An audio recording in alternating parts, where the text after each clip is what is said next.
Assalamu alaikum. Let's cook. Okay, people, this is a never forget story right here. And it's about a young brother by the name of Tommy Lee Walker. People, this happened 70 years ago. Tommy Lee Walker was a young black man in Texas, 19 years of age. He was executed in the electric chair in May of 1956 for the murder and R-word of a 31-year-old white woman in Dallas, Texas. Her name is Venice Parker. He did not do it, but they always knew he didn't do it. And it took until the year of 2026 for these people to say that he was innocent. So they killed this innocent young man in the year 1956. It took them 70 years to say that this case was based off of bias and false evidence and racism and all this other stuff. So finally, in January of this year, 2026, the Dallas County Commissioner's Court declared Tommy Lee Walker innocent. The court said justice has no statute of limitations. So we have to go back to September 30th, 1953. Tommy Lee Walker, 19 years of age. He just caught a ride home from work. After work, he went and chilled out with a few of his friends for some hours. Then he went to go visit his girlfriend, Mary Louise Smith, who was 9 months pregnant. That same night she went into labor, had their son October 1st, early hours, okay? At the same time, that same night, a white American woman by the name of Venice Parker, she was R-worded and attacked and eventually passed away. Now, a Dallas police officer claimed that Venice Parker had identified her attacker as a black man before she passed, but multiple witnesses said no way. She couldn't even talk. She was just shaking and bleeding and hemorrhaging and everything. She didn't say a word like that. So the next few months after Venice Parker passed away, hundreds of black men are being rounded up in Dallas, Texas by the authorities. After 4 months, no success, none at all. Then a tip came in, and this tip came in identified Tommy Lee Walker as the suspect. Now, this person that called and said that Tommy Lee Walker did this, he eventually sued the police department because he never got his reward money. This person was lying. This person who called and said that Tommy Lee Walker did this was lying. All it takes is one racist white American to destroy your life. So Tommy Lee Walker was brought in, and he was subjected to threatening and coercive interrogation tactics by a Dallas police captain by the name of Will Fritz. Now, this guy, Will Fritz, was a true Mayo monster. He was a member of the Ku Klux Klan, real knuckle-dragging beast.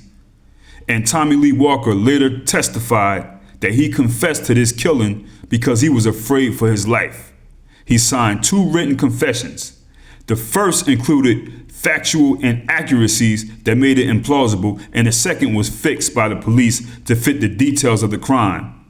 So they brought him in and just scared him to death. That's what they do. They get a scared black young person to come in there, beat him senseless, threaten him. Oh, look, guys, we got a confession. That's enough for them. So Tommy Lee Walker, he still said that he was innocent and that he was coerced into this. They scared him into this. So he goes to trial, all white jury. His lawyers presented 10 witnesses who testified that at the time of the murder of this white woman, they were with Tommy Lee Walker and his girlfriend when she gave birth to their son, Edward Lee Smith. So they know he wasn't there. He's at the hospital with his girlfriend when she's having their child.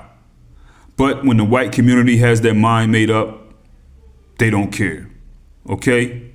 The prosecution in this case presented all kinds of misleading and inadmissible evidence. They don't care. Undeniable legal errors, riddled with all kinds of racial injustice. They don't care. They just need a black person to go to prison for this. There was an internal memo that was later revealed that the district attorney by the name of Henry Wade, he had instructed prosecutors to strike Jews, Negroes, and Mexicans or any member of a minority race from the jury. The prosecutor himself even took the witness stand and testified to his personal belief that Tommy Lee Walker was guilty. They were trying hard to get this guilty verdict. They needed somebody to go down for this. So Tommy Lee Walker was convicted by an all-white jury in 1954, and shortly after midnight on May 12, 1956, Tommy Lee Walker was executed in the electric chair at the Huntsville unit in Huntsville, Texas. He strapped to the chair. He told the people who were there, "I'm innocent," and he was pronounced dead at 12:06 in the morning. Condolences to the family of Tommy Lee Walker. He has a son who's in his 70s now. I believe he's 72. His name is Edward. He has a family, so condolences to you all. His son Edward said growing up fatherless was a nightmare, and he said that after his father was executed, his mother fell into a pattern of heavy drinking and often told him, "They took your daddy from me." Now, 70 years later, they come back and say, well, this man was innocent.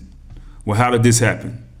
Well, there was a journalist who reopened the case. There was a 2016 article by a journalist by the name of Mary Mapes in the D magazine, which called this into question. Said that, hey, listen, this case needs to be looked into. This wasn't right. So she's the one that lit the spark that started all. So, big shout out to Mary Mapes, for doing that. Then afterwards, the legal organization stepped in after she said something, and she put this out there in this article. So there was a years-long joint reinvestigation conducted by a few organizations: the Dallas County District Attorney's Conviction Integrity Unit, the Innocence Project, and the Civil Rights and Restorative Justice Project at Northeastern University School of Law. Some key people who worked on this were Chris Fabricant of the Innocence Project and Professor Margaret Burnham, who's the director of the Northeastern University School of Law. Now, they met in 2022 to discuss the case. They launched a formal reinvestigation. Over the years after that, dozens of Northeastern law students and staff conducted all kinds of historical research, uncovering evidence, constitutional violations, coercive interrogation tactics, racial injustice, all throughout the case, okay? The Dallas County District Attorney by the name of John Cruzat ordered a review of the Tommy Lee Walker case with the help of the Innocence Project, which concluded that Tommy Lee Walker was innocent. He stated that this case was riddled with racial injustice during a time when prejudice and bigotry were woven throughout every aspect of society, including the criminal justice system, and to this day. So after 70 years, Tommy Lee Walker is innocent. Now, I'm glad for his family and his son. His son is alive. He's about 72. He has grandchildren. And he's finally able to get something for what happened to his father, after they destroyed his father's life and all kind of other stuff. So, I'm happy for his son. Big up to the journalist Mary Mapes, who wrote to reopen this case. And here's my thing, man. Here's my thing to the people who reopened this and cracked this case: the Innocence Project, the journalists, the Northeastern University, the District Attorney, Integrity Unit, and all that other stuff. Here's my thing with you all, man. I'm glad that you all did this, but you showed up too late. You know what I'm saying? Right now, there are hundreds of black men in prison in the same position as Tommy Lee Walker, 70-something years ago, innocent, getting life, dying. Some have already faced execution and been executed. You know what I mean? And my thing is, I don't look at you all like some geniuses, because what you did was come forward 70 years later and give some details that the black community already knew 70 years ago, back in the 50s. It was clear as day then. It was really nothing to solve. Like, this wasn't some high science, you know what I'm saying? White people created this case out of nothing. You know what I mean? So the information that the journalists and the Innocence people and all that come together, and got together and presented all this, black people already knew all that. It's just that since you are white, you're able to say the time is now. So you come forward and present this 70 years later. Black people knew this in 1953, man. So I'm like, I'm sure that Tommy Lee Walker's family who's alive appreciate what you have done, and hopefully they can get a big bag of money out of this, because there's nothing else that they can get. They can't get their father back. I think it's this, man. The journalists who came up with the story, who people listen to, the Innocence people, you know, the Integrity Department, and all these people who came together 70 years later and said that Tommy Lee Walker was innocent. You're only able to do this because you're white. Everybody in my YouTube comment section right now could have solved this case. Easy. I mean, I get it. I hate to be Mr. Krabs and everything, but you all do some good things. Sometimes you do some good work, but the racial dynamic has to be included. You're able to do these things because you are white and you have a voice with the people. You're not coming up with some high complicated science and putting in all kind of brainiac work to prove that these black people are innocent. Black people knew this years ago. You know what I'm saying? That's just what I got to say to y'all, man. I mean, that's my thing. Now, here's my thing also. I got to say this. When these things happen in these type of cases, we have a white woman who they said was R-worded and killed, no suspects, okay? Nothing that links a black man to the crime. The police, the KKK, the white community is panicked. They're going hard. They're trying to find somebody. They get desperate. They all know who did it already. When you have these type of cases, the whole white community knows who did it. What gets me about the white community is this. This is what gets me about the white community. You all always show that you don't care about your own women and children. You would rather walk around and be content with a lie, saying that a black person did something, as opposed to the white person that you know did this being held accountable. That just goes to show how hateful and cold you are. Your own people. It could be their brother, their sister, a co-worker, somebody in their community.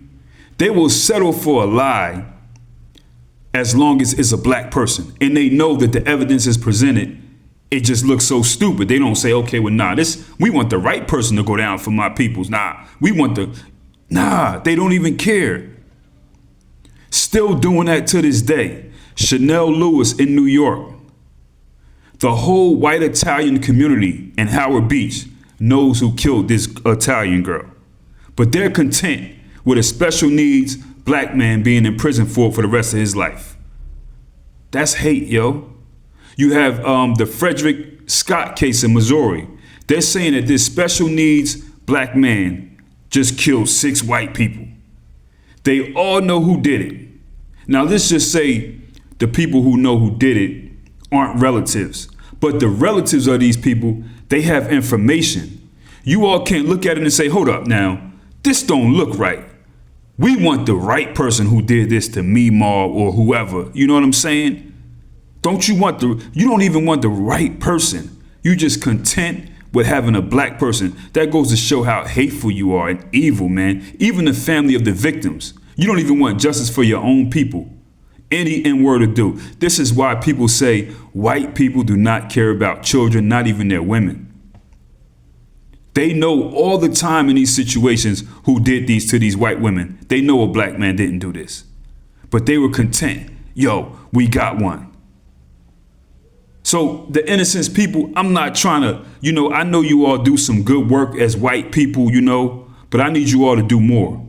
You have a whole law school, all these students, they need to do more, man. Because if you really want to do something, you have to use your white privilege all the time, not just when it suits you for your own political belief or it aligns with something that you're trying to do. Nah, you need to be doing this all the time. You got to step it up. It's too many cases like this Tommy Lee Walker, man, right in the United States. You know what I'm saying? He was killed at 19 due to this white supremacy, hate, and Satanism. You all didn't solve no case, man. I mean, they already knew that. The entire black community already knew who did this and he didn't do it.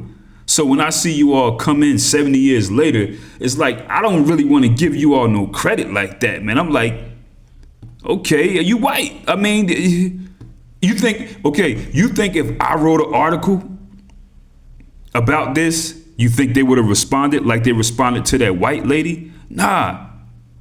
They responded to her article because she's white.